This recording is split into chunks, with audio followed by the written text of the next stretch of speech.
အရန်ချစ်တဲ့ထားမသွားဘူးဆိုတဲ့သူမလိုပဲရီယက်ကိုဒိုးသွားတဲ့အာနိုးကိုလပောင်းဖန်တွေခုလိုပြောနေကြပြီ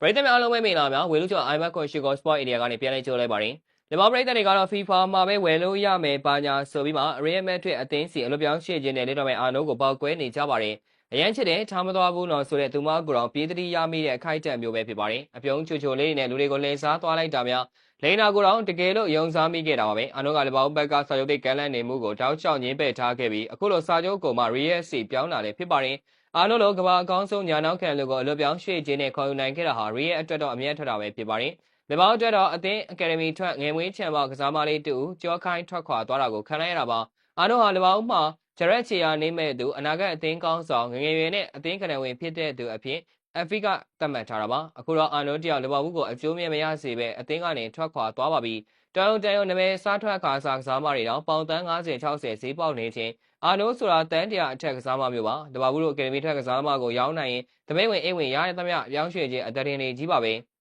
အခုတော့မီးနှစ်ခါနာဆိုလိုကမ္ဘာအဆင့်ကစားသမားကိုလည်းလက်လွတ်ရပြောင်းရွှေ့ခြင်းလည်းမရဖြစ်ခဲ့တာဖြစ်ပါတယ်ကစားသမားကိုယ်တိုင်ကိုက Real စီအလွတ်နဲ့ပြောင်းဖို့စာချုပ်ကုန်တဲ့အထိစောင့်နေတာမျိုးဆိုတော့ပိုတော်လပောင်းပရိသတ်တွေရေးနာမှာပေါ့ဒါကြောင့်အခုဆိုရင်လပောင်းပရိသတ်တွေဟာလူမှုကွန်ရက်စာမျက်နှာပေါ်မှာအာလုံးနဲ့ပတ်သက်ပြီးပောက်ကွဲတန်စင်တွေထုတ်လွှင့်လာကြပါတယ်အဲ့စာမျက်နှာပေါ်မှာ NSA Transfer Row ဆိုတဲ့အကောင့်ကကျွန်တော်သာဆိုရင်အာနိုးကိုလက်ကျန်ရသည်အရန်ခုံမှမထားတော့ဘူးသူ့ကိုအသင်းရဲ့ပွဲစဉ်တွေမှာတစ်စိတ်တစ်ပိုင်းအဖြစ်ပါခွင့်မပြုတော့ဘူးသူ့ကိုနှုတ်ဆက်ခွင့်မပေးတော့ဘူးအရန်ခုံမှတော့မထားတော့ဘူးဖလားရလို့ရှိရင်အောင်ပွဲခံမှုမှာမပါစေရဘူးအသင်းရဲ့လှုပ်ရှားမှုတွေအကုန်လုံးအိမ်မှာပဲထိုင်ကြည့်နေစေရမယ်လို့ရေးသားခဲ့ပါတယ်လူရီယန်ဆိုတဲ့ပရိသတ်တူကလည်းသူကလပောင်းမှာအရာအားလုံးရနိုင်ခဲ့တင်တာပါလက်ရှိလပောင်းဟာနောက်ထပ်ဆယ်စုနှစ်အတွင်းအကောင်းဆုံးအသင်းဖြစ်ပြီးဒီလိုမျိုးသူ့ရဲ့ငယ်ဘဝအသင်းမှာအသင်းကောင်းဆောင်လုပ်ခွင့်ရှိနေတာပါသူ့ကိုအားလုံးကရုပ်ထုထုပြီးတော့ဂုဏ်ပြုပါအောင်မယ်ဒါပေမဲ့သူက Real Madrid မှာတမန်ကစားမတူဖြစ်ဖို့အတွက်ဒီຢာတွေအားလုံးကိုဆွန့်လွတ်သွားခဲ့ပါတယ်တကယ်ကိုရှာနှစ်ခွားနဲ့မွေလိုပါပဲလို့ရေးသားသွားခဲ့တာဖြစ်ပါတယ်